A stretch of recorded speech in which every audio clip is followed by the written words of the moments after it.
Hello everyone, ਅੱਜ ਆਪਾਂ ਕਰਾਂਗੇ ਲੇਖ ਗਣਤੰਤਰ ਦਿਵਸ। 26 ਜਨਵਰੀ ਦਾ ਇਤਿਹਾਸਿਕ ਸਮਾਰੋਹ ਵਿੱਚ ਵਿਸ਼ੇਸ਼ ਮਹੱਤਵ ਹੈ। ਸੁਤੰਤਰਤਾ ਦੇ ਬਾਅਦ 26 ਜਨਵਰੀ 1950 ਨੂੰ ਭਾਰਤ ਇੱਕ ਗਣਤੰਤਰਵਾਦੀ ਦੇਸ਼ ਬਣ ਗਿਆ। ਭਾਰਤ ਦੀ ਸਾਰੀ ਸੱਤਾ ਦੇਸ਼ ਵਾਸੀਆਂ ਦੇ ਹੱਥ ਵਿੱਚ ਦੇ ਦਿੱਤੀ ਗਈ ਸੀ। ਸਾਰੀ ਜਨਤਾ ਇਸ ਸ਼ਕਤੀ ਨੂੰ ਪ੍ਰਾਪਤ ਕਰਕੇ ਦੇਸ਼ ਦੀ ਅਸਲੀ ਸ਼ਾਸਕ ਬਣ ਗਈ। ਲੋਕਾਂ ਦੁਆਰਾ ਚੁਣੇ ਗਏ ਸੰਤਰੀ ਇਸ ਦੇਸ਼ ਦੀ ਕਿਸ਼ਤੀ ਦੇ ਮਲਾਹ ਬਣ ਗਏ। ਗਵਰਨਰ ਜਨਰਲ ਦੀ ਥਾਂ ਰਾਸ਼ਟਰਪਤੀ ਦੇਸ਼ ਦਾ ਮੁੱਖ ਨੇਤਾ ਚੁਣਿਆ ਗਿਆ। ਦੇਸ਼ ਭਰ ਦੇ ਲੋਕਾਂ ਦਾ ਵਿਸ਼ਵਾਸ ਪਾਤਰ ਰਾਸ਼ਟਰੀ ਜਨਸਧਾਰਨ ਦਾ ਅਸਲੀ ਪ੍ਰਤੀਨਿਧੀ ਬਣ ਗਿਆ। 26 ਜਨਵਰੀ ਦਾ ਦਿਨ ਹਰ ਸਾਲ ਸਾਨੂੰ ਆਪਣੇ ਕਰਤੱਵ ਦੀ ਯਾਦ ਦਿਵਾਉਣ ਆਉਂਦਾ ਹੈ। ਭਾਰਤ ਵਾਸੀ ਇਸ ਦਿਨ ਖੁਸ਼ੀ ਨਾਲ ਨੱਚ ਉੱਠਦੇ ਹਨ। ਇਸ ਮਹਾਨ ਰਾਸ਼ਟਰੀ ਤਿਉਹਾਰ ਨੂੰ ਬੜੇ ਸਮਾਰੋਹ ਨਾਲ ਮਨਾਇਆ ਜਾਂਦਾ ਹੈ। ਇਸ ਮਹਾਨ ਰਾਸ਼ਟਰੀ ਤਿਉਹਾਰ ਦੇ ਪਿੱਛੇ ਸਾਡਾ ਮਹਾਨ ਸੁਤੰਤਰਤਾ ਸੰਗਰਾਮ ਦਾ ਇਤਿਹਾਸ ਹੈ। ਭਾਰਤ ਨੂੰ ਸੁਤੰਤਰ ਕਰਵਾਉਣ ਲਈ ਦੇਸ਼ ਵਾਸੀਆਂ ਨੇ ਕਿਹੜਾ ਬਲੀਦਾਨ ਨਹੀਂ ਦਿੱਤਾ।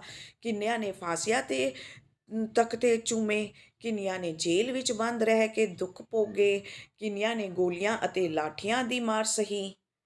ਇਹ ਸਾਰੀ ਕਹਾਣੀ 26 ਜਨਵਰੀ ਨਾਲ ਜੁੜ ਕੇ ਇੱਕ ਸੁੰਦਰ ਅਧਿਆਇ ਬਣ ਗਈ ਹੈ। ਇਹਨਾਂ ਨੇਤਾਵਾਂ ਦੀਆਂ ਅਣਥੱਕ ਕੋਸ਼ਿਸ਼ਾਂ ਨਾਲ ਦੇਸ਼ ਆਜ਼ਾਦ ਹੋਇਆ।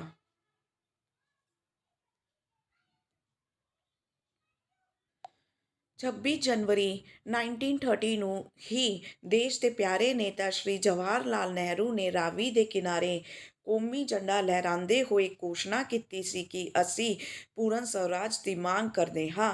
ਇਸ ਮੰਗ ਦੀ ਪੂਰਤੀ ਲਈ ਸਾਨੂੰ ਲਗਾਤਾਰ 17 ਵਰ੍ਹੇ ਇਸ ਸਰਕਾਰ ਨਾਲ ਲੜਨਾ ਪਿਆ। ਹਰ ਸਾਲ 26 ਜਨਵਰੀ ਆਉਂਦੀ ਦੇਸ਼ ਭਗਤ ਪੁਲਿਸ ਦੀਆਂ ਗੋਲੀਆਂ ਅਤੇ ਲਾਠੀਆਂ ਦੇ ਵਿਚਕਾਰ ਕੌਮੀ ਝੰਡਾ ਲਹਿਰਾ ਕੇ ਆਪਣੀ ਪ੍ਰਤਿੱਗਿਆ ਦੁਹਰਾਉਂਦੇ। ਸਰਕਾਰ ਦੀ ਕੂਟਨੀਤੀ ਵੀ ਉਹਨਾਂ ਦੇ ਇਰਾਦਿਆਂ ਨੂੰ ਬਦਲ ਨਾ ਸਕੀ। 15 ਅਗਸਤ 1947 ਨੂੰ ਉਹਨਾਂ ਨੂੰ ਹਾਰ ਮੰਨ ਕੇ ਭਾਰਤ ਛੱਡਣਾ ਪਿਆ।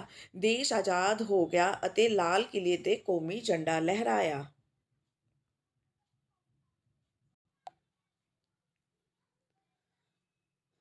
ਪੰਦਰਾਂ ਅਗਸਤ 1947 ਨੂੰ ਸੁਤੰਤਰਤਾ ਤਾਂ ਮਿਲ ਗਈ, ਲੇਕਿਨ ਸਾਡਾ ਉਦੇਸ਼ ਅਜੇ ਪੂਰਾ ਨਹੀਂ ਹੋਇਆ ਸੀ। ਦੇਸ਼ ਦਾ ਮਹਾ ਸ਼ਾਸਨ ਚਲਾਉਣ ਦੇ ਲਈ ਆਪਣਾ ਕੋਈ ਵਿਧਾਨ ਨਹੀਂ ਸੀ।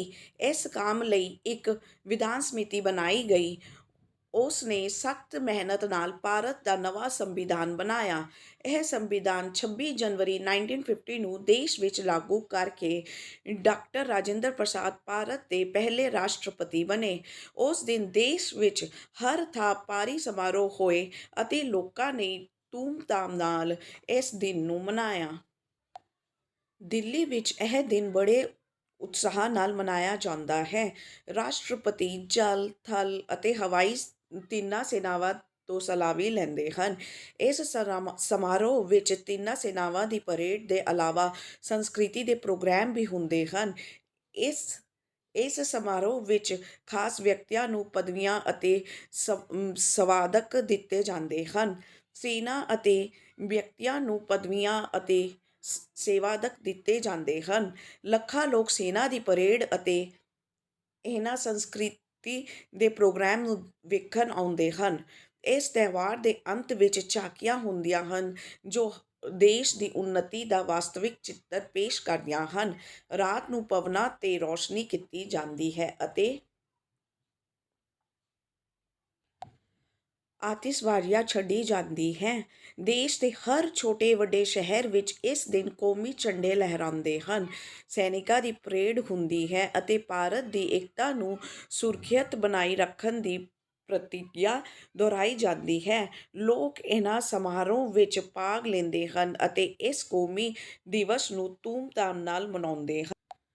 ਦੇਸ਼ ਵਿੱਚ ਕਰੋੜਾਂ ਲੋਕ, ਜਿਨ੍ਹਾਂ ਵਿੱਚ ਹਿੰਦੂ, ਸਿੱਖ, ਮੁਸਲਮਾਨ, ਈਸਾਈ, ਜੈਨੀ, ਬੋਧੀ, ਪਾਰਸੀ ਆਦਿ ਸ਼ਾਮਲ ਹਨ, ਇਸ ਤਿਉਹਾਰ ਨੂੰ ਇਕੱਠੇ ਮਿਲ ਕੇ ਮਨਾਉਂਦੇ ਹਨ ਅਤੇ ਦੇਸ਼ ਵਿੱਚ ਧਰਮ ਨਿਰਪੱਖ ਸ਼ਾਸਨ ਦੀ ਪੁਸ਼ਟੀ ਕਰਦੇ ਹਨ। 26 ਜਨਵਰੀ ਸਾਨੂੰ ਇਹ ਯਾਦ ਕਰਾਉਣ ਲਈ ਆਉਂਦੀ ਹੈ ਕਿ ਭਾਰਤ ਵਿੱਚ ਜਨਤਾ ਦਾ ਆਪਣਾ ਰਾਜ ਹੈ। ਇਸ ਸਮੇਂ ਅਨੇਕਾਂ ਸਮੱਸਿਆਵਾਂ ਦੇਸ਼ ਦੇ ਸਾਹਮਣੇ ਹਨ। ਇਹਨਾਂ ਤੋਂ ਨਿਪਟਣ ਦੇ ਲਈ ਇਹ ਜ਼ਰੂਰੀ ਹੈ ਕਿ ਅਸੀਂ ਭ੍ਰਸ਼ਟਾਚਾਰ, ਰਿਸ਼ਵਤਖੋਰੀ, ਟੁੱਟ, ਦੰਗੇ, ਊਚ ਨੀਚ ਨੂੰ ਜੜ੍ਹ ਤੋਂ ਉਖਾੜ ਦਈਏ, ਤਾਂ ਹੀ ਇਸ ਤਿਉਹਾਰ ਨੂੰ ਮਨਾਉਣਾ ਸਾਰਥਕ ਹੋ ਸਕੇਗਾ।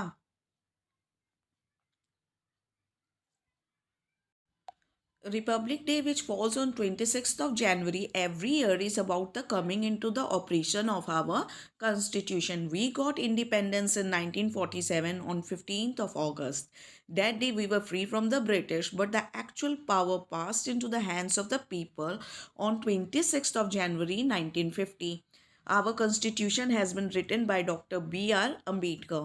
On this very day, the power passed on to the hands of the common people of India. From now onwards, there wouldn't be any king, queen, emperor, or the head of the country, but only the elected head of the country, like prime minister, president, chief minister, or a governor. तो ये constitution ਕੀ ਹੁੰਦਾ ਹੈ? Constitution ਤੁਹਾਡੇ history, geography ਜਾਂ science book ਦੀ ਤਰ੍ਹਾਂ ਹੁੰਦੀ ਹੈ, ਜਿਹਦੇ ਵਿੱਚ ਕੰਟਰੀ ਨੂੰ ਕਿਸ ਤਰ੍ਹਾਂ ਰੂਲ ਕਰਨਾ ਹੈ ਸਾਰੇ ਨਿਯਮ ਲਿਖੇ ਹੋਏ ਸਨ। ਔਰ ਉਹ ਨਿਯਮ ਕਿੱਧਰ ਲਿਖੇ ਹੋਏ ਸਨ? ਜੈਸੇ ਤੁਹਾਡੇ ਬੁੱਕ ਦੇ ਵਿੱਚ ਚੈਪਟਰ ਹੁੰਦਾ ਹੈ ਜਾਂ ਲੈਸਨ ਹੁੰਦਾ ਹੈ, ਠੀਕ ਉਸੀ ਤਰ੍ਹਾਂ ਸਾਡੇ ਕਨਸਟੀਟਿਊਸ਼ਨ ਦੇ ਵਿੱਚ ਆਰਟੀਕਲਸ ਹੁੰਦੇ ਹਨ। ਇਹੀ ਆਰਟੀਕਲਸ ਡਿਫਰੈਂਟ ਆਰਟੀਕਲਸ ਦੇ ਵਿੱਚ ਹਰ ਇੱਕ ਰੂਲ ਲਿਖਿਆ ਹੋਇਆ ਹੈ। ਜੇ ਕਿੱਦਾਂ ਸ਼ਾਸਨ ਕਰਨਾ ਹੈ, ਅਤੇ ਕਿਸੇ ਨੇ ਚੋਰੀ ਕੀ ਤਾਂ ਕੀ ਸਜ਼ਾ ਹੋਵੇਗੀ, ਤਾਂ ਐਵਰੀਥਿੰਗ ਉਹ ਆਰਟੀਕਲਸ ਵਿੱਚ ਹੀ ਲਿਖਿਆ ਹੁੰਦਾ ਹੈ। Thank you very much everyone. Have a nice day.